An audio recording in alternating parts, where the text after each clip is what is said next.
el ámbito de la amistad. Acá estamos con Gustavo Gordillo, con quien hicimos el documental que hizo Gustavo, con Alfredo Carlino, con Martín García, con Nicolás Presti, con compañeros con quien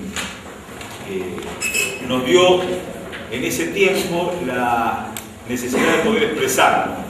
Yo voy a tomar la línea de lo que planteaba Florencia y lo que planteaba Cintia. ¿Por qué esto?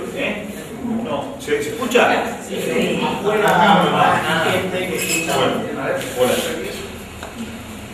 hola.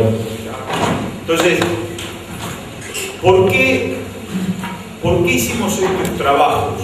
Una serie de trabajos. Porque era un momento tan complejo del país y tan complejo del movimiento nacional y popular, tan complejo del peronismo. Entonces, varias cosas se dieron. Se dio una coyuntura rara.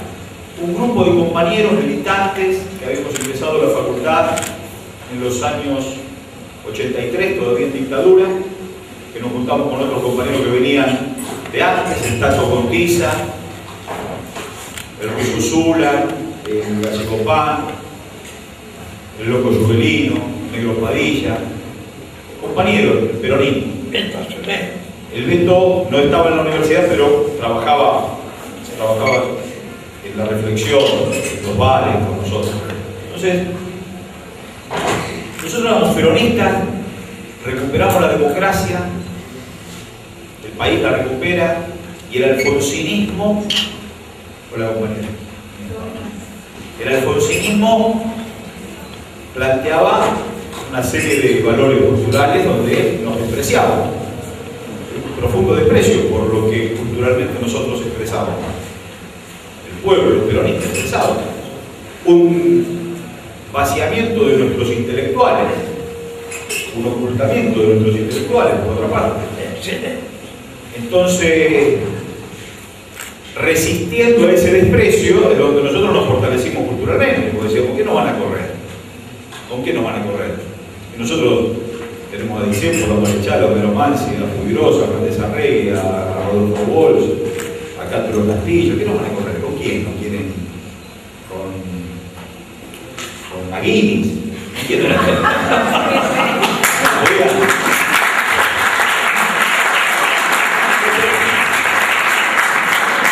Entonces, ahí nos fortalecemos como identidad. Los más grandes cuadros intelectuales fueron del Palo.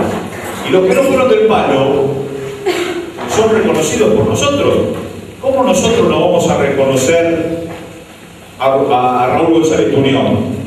No importa que haya tenido una opción política distante, pero está la matriz de la cultura popular. ¿Cómo no vamos a reconocer a Roberto Ar? Bueno, Roberto Ar falleció en el 42, podría haber sido peronista, de hecho lo era. No importa la opción política. Es como preguntarle a Troilo a quién votó. ¿Qué importa si Troilo nunca hizo una expresión de política de orden coyuntural? Ahora, la expresión de la cultura popular lo tiene a Troilo como uno de los nuestros, pero no voy a preguntar a Troilo a quién votó para saber que está expresando el arte y nuestra cultura popular. Y Cortázar, que explícitamente estaba lejano al peronismo como movimiento, pero muy cerca de su rebeldía. O Piazzolla mismo. Discípulo de Marechal. Discípulo de Marechal, el que mejor hizo la crítica sobre la Buenos Aires cuando todo el establishment despreciaba el trabajo. Entonces, desde lo cultural nosotros tenemos claro a dónde íbamos. Los 90 llegan con una traición trágica. El gobierno neoliberal, que siguió a las políticas neoliberales fundadas en el 76 y seguidas incluso por el alfonsinismo con algunas pequeñas resistencias porque después se sometió, pero la traición en nombre del peronismo de los 90 fue un masazo muy duro. A nosotros nos toca como construcción política ganar la universidad en el año 94. Ganamos nuestra facultad. Producto que los graduados, en alumnos nosotros logramos ganar con la renovación en el 87, con el espacio de Antonio Cafiero y una gran esperanza. Después perdimos con la franja varias veces. pero en una reconstrucción del Frente Popular Sociales se logró ganar en alumnos, ganábamos en graduados, porque para ser peronistas en la universidad teníamos que estudiar, era la única forma que nos diera bola en las aulas, entonces teníamos un buen número de graduados y andábamos bien en profesores. Ganamos la facultad en una coyuntura extrañísima y con el triunfo nuestro en la facultad pudimos poner el rector en la universidad, en un cambio de perfil, una universidad chica, 5 facultades. En ese contexto, donde nosotros ganamos la universidad y empezamos a preocuparnos por el cambio de los planes de estudio, por incorporar a nuestros intelectuales a la currícula académica, porque nosotros veíamos a Gramsci y a Althusser y decíamos, esto es bárbaro, pero es lo mismo que Jauretche, digamos, no hay una dicotomía entre Gramsci, Althusser y Jauretche. La colonización pedagógica está planteada en los términos que estos dos grandes intelectuales europeos proponían. Y decir, ¿por qué no? ¿Por qué tenemos que tener el desprecio de lo propio? Lo mismo con los libros de Pugliese, de Hernández Arregui, o la literatura misma de Marechal, o los cuentos de Germán Rosenmacher. Entonces, en esa pelea por el sentido de las cátedras, aparece una gran contradicción entre lo que nosotros expresábamos, lo que expresaba el gobierno y lo que pensaban los pibes. Y los pibes decían, ¿y ustedes son peronistas? ¿Por quién? ¿Por Menem? ¿Por Dualde? ¿Por Cavallo? ¿Por quién son peronistas? Y eso nos entró en una gran contradicción. El nombre del peronismo estaban posicionando la teoría del derrame. Que se le caiga la migaja a los ricos para ver si los pobres podían tener algo. Una cuestión inmoral. Entonces, ahí aparece la posibilidad de pensar en pautas culturales, expresiones culturales que den testimonio del porqué nuestra identidad como hombres del movimiento nacional y popular. Y ahí aparece con Gustavo, con el Negro González, que puso la voz y tantas otras cosas más en este documental, la posibilidad de ir buscando expresión. Un día llegamos a un archivo y vimos afiches que estaban todos llenos de telaraña y doblados, lindas caricaturas, los afiches de cine. Y dijimos, acá hay algo. Y empezamos a juntar los archivos, los archivistas eran durísimos, cobraban cualquier cosa. Están estos afiches, pero también están las latas de testimonios de la historia que había que poner en valor, poner en circulación, recuperar esas latas. Y con Gerardo Vallejo, que se había acercado a la universidad, que lo habíamos traído nosotros, con largas discusiones, charlas, largas discusiones, esas charlas interminables de bares, nos propusimos aproximarnos al documental. Hicimos un trabajo sobre el retorno de Perón, que habíamos recuperado buenos archivos, hicimos otro trabajo con Alfredo, también sobre el retorno de Perón, ya con más pretensiones de documentalista. Y ahí hablamos con Carlos Galletini, y le dijimos a Galletini, ¿cómo se hace una película? ¿Cuánta guita se necesita para hacer una película? Porque habíamos ido a mostrar los afiches de cine a San Juan, y ahí nos encontramos con Galeta. No, la película sale en ese momento del 1 a 1, dice, una película puede salir 800 lucas. ¿Cuánto? 800 lucas. ¿Cómo hacemos para hacer una película? Nosotros, no, esto es una industria, 800 lucas porque tenés el catering, las locaciones, el pago de los actores. Ahora, si queremos hacer una película y nos juntamos nosotros, lo hacemos. Ahí ya nos gustó más la idea. Se nos acercaba la posibilidad de arrancar con una película. Y teníamos un AVI, una editora y un par de cámaras. Fíjense que Patricia Walsh está en un estudio con una cámara super VHS, digamos, ¿no? Era el inicio de todo. Entonces dijimos, bueno, vamos a hacer dos personajes, con la excusa de dos personajes, Mujica y Walsh, para justificarle a los alumnos por qué éramos peronistas. Y nos permitía, mientras revisábamos la vida de estos dos compañeros, ir y volver con el país, del 30 al 74, del 30 al 76. Íbamos al 77, íbamos y veníamos con la historia del país y la historia de estos héroes, de estos compañeros. Y fue un lindo desafío, una investigación periodística clásica, sin ninguna pretensión de nada, y fue un documental clásico al estilo de lo que nos enseñaba Gerardo Vallejo. Ahora, de casualidad, Eso lo hicimos en la cátedra, lo hicimos con Gustavo, con ese equipo, con Muriel Bernardo, con Enrique González, con Wilton Rivero. Hicimos la investigación periodística, hicimos la edición, le íbamos poniendo la música. Esos trabajos colectivos muy lindos, ¿no? A las 4 de la mañana te sonaba un teléfono y decía, encontré la música para el videoclip, y que aparecía Enrique Moreno cantando una aleluya, pero esto es flamenco, ¿no? Pero ¿qué tiene que ver? Fíjate, porque es Lorca, y bueno, ahí se fue construyendo, y de repente nos vamos a la sala del Cine Cosmos, y le decimos si podía programar ese Betacam, un beta. Sí, si lo ponemos, total. Esto era una sala para 60 personas. Y así fue Mujica y fue Walsh. Vamos al Cine Cosmos y presentamos la película. Hacemos las tarjetas, van los compañeros. Y el jueves apareció la crítica en todos los diarios de Buenos Aires, de las dos películas. Entonces dijimos, le entramos al sistema. Almodóvar.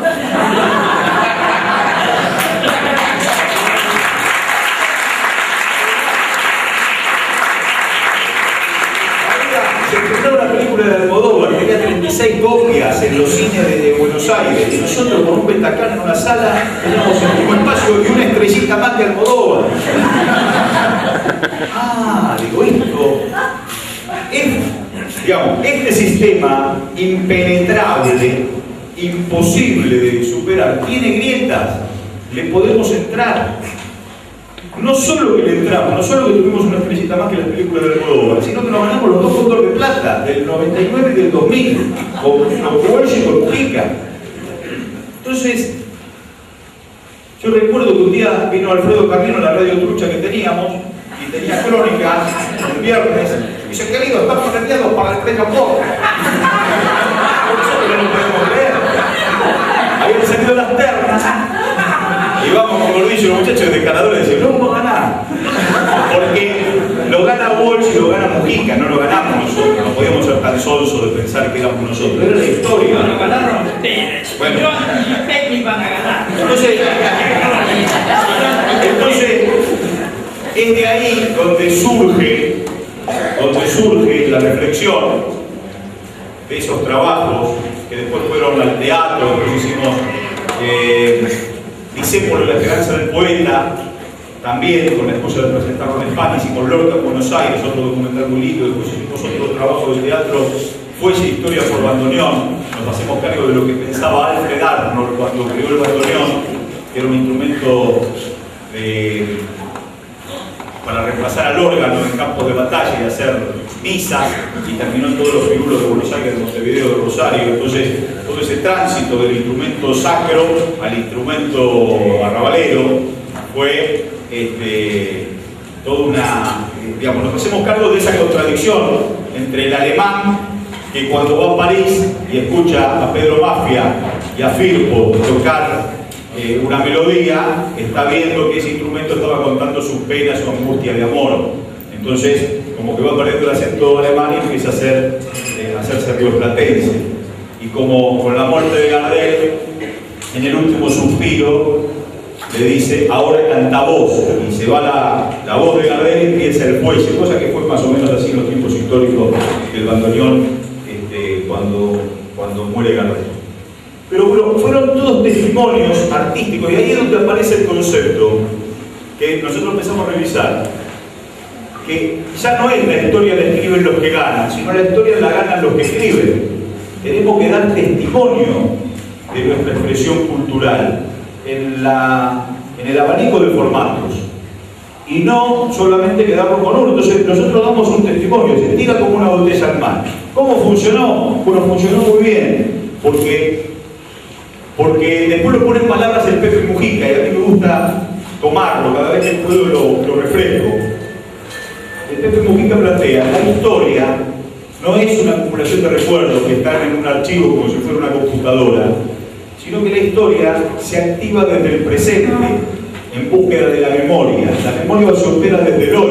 Por eso, ver Walsh o ver Mujica en el 98-99, en la campaña Dualde de la Rúa, en el triunfo de la Rúa, en la tragedia del 2001, en la angustia del gobierno que le siguió Dualde, en la represión, en la imposibilidad de patria futura, o verla después del 25 de mayo del 2003.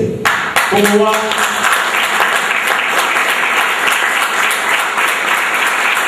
¿Cómo va cambiando de una patria irrecuperable a una patria con esperanza? ¿Cómo esos años que parecían tan lejanos empiezan a cortarse y a ver que ese sueño era posible?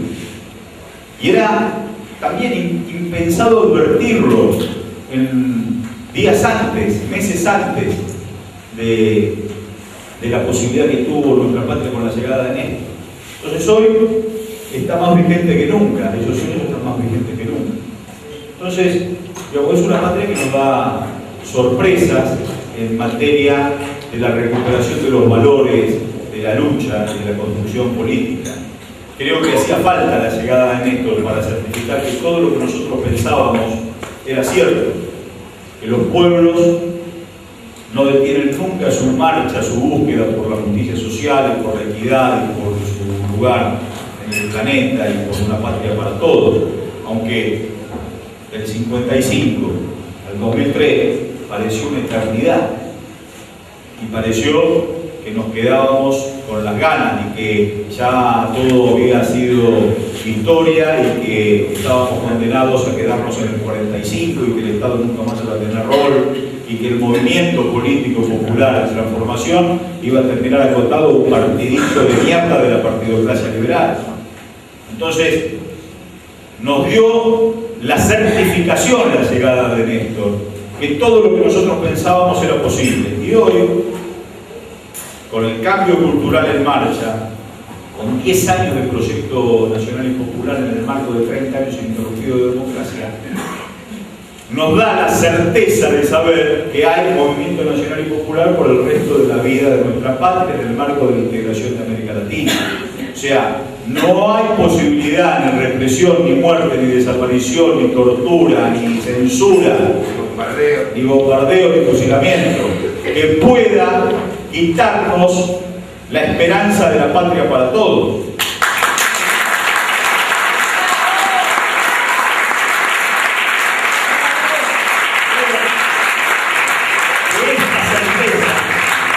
Esta certeza es lo que nos hace fuerte como movimiento, porque sabemos que somos invencibles. ¿Por qué somos invencibles? Porque es invencible la cultura popular. No pueden someterla nunca. Parece a veces que está rendida, parece a veces que va en línea con el sistema, pero esta, en un abrir y cerrar de ojos, vocifera, va a contramano, va fuera de la estética que el sistema propone, empieza a lanzar nuevas consignas y empieza a ser un problema para el sistema cultural tradicional.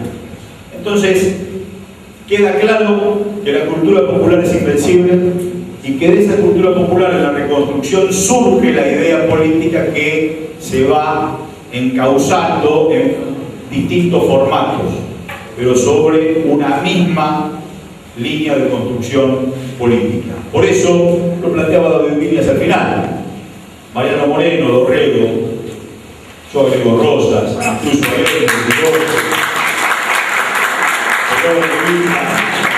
Resistencia, los compañeros que dejaron la vida a partir del 76, y Néstor y Cristina.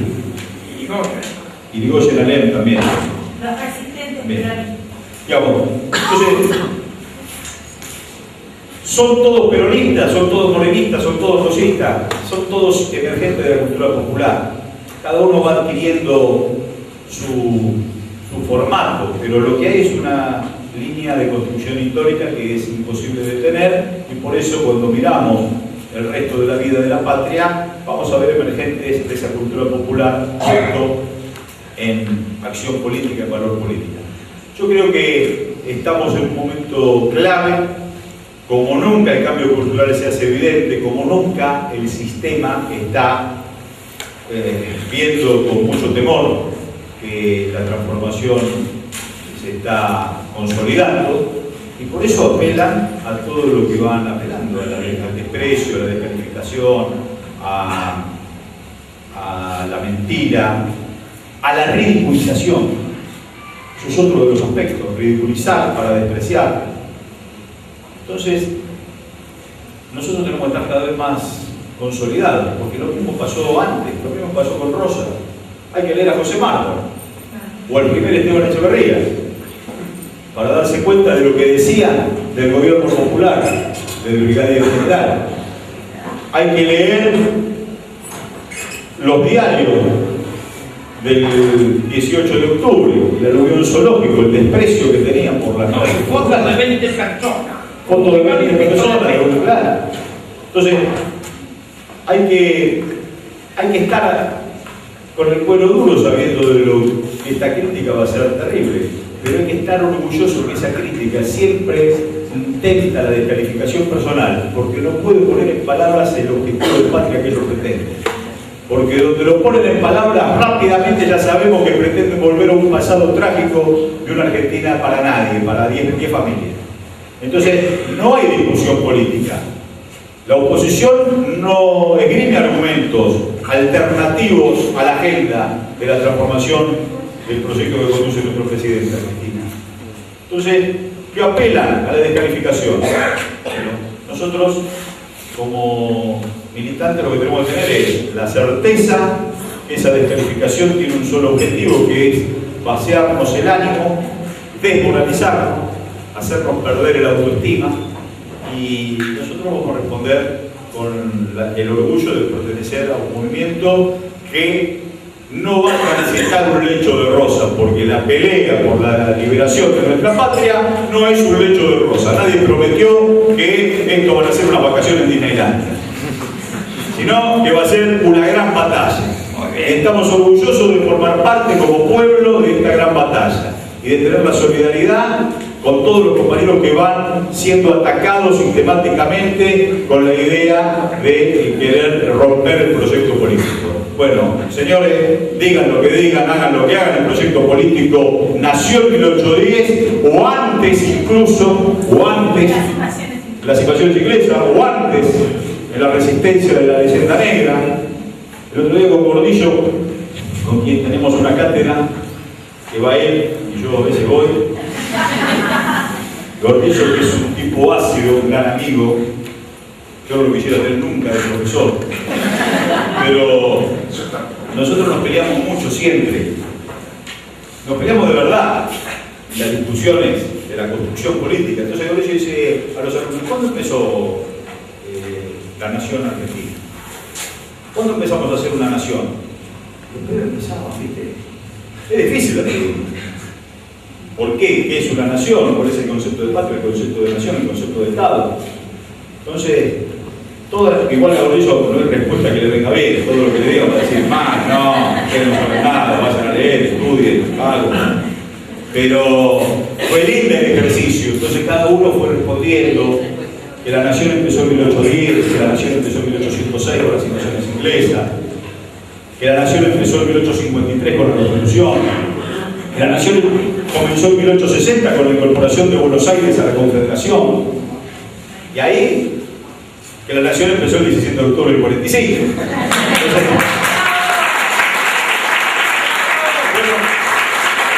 fueron distintos ejercicios, no importa cuál sea la respuesta, hay alguna formal y otra sensible que se puede aproximar, pero lo importante es que formamos parte de una nación que está como nunca enraizada en América Latina, que tiene, como lo soñaron nuestros patriotas, la posibilidad de integrarse, y lo que tiene la posibilidad de ver el mundo como jamás nunca lo hemos visto, y saber que lo que ocurre en La Plata, en la Facultad de Periodismo, en nuestro barrio, en nuestro almacén, en nuestro shopping, en la peatonal, en la cancha, lo que ocurre en nuestras coyunturas barriales, individuales, familiares, personales, como nunca está íntimamente ligado al diseño del mundo, como nunca. Cada vez es más fácil advertir que nos ocurre esto porque está transitando el universo en una dirección.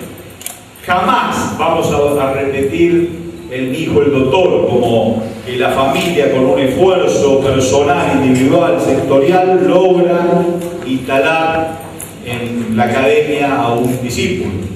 Jamás vamos a entender que eso es producto de un esfuerzo individual, sino que hay una condición objetiva que nos permite transitar ese carril. El puesto de trabajo, la fábrica, el valor agregado, el acceso, el consumo, todo eso está ligado a un modelo de patria, un modelo de América Latina, un modelo del mundo. Y ese mundo está en crisis y está en tensión. El capitalismo está con problemas serios, porque el imperialismo empieza a tener cuestionamientos.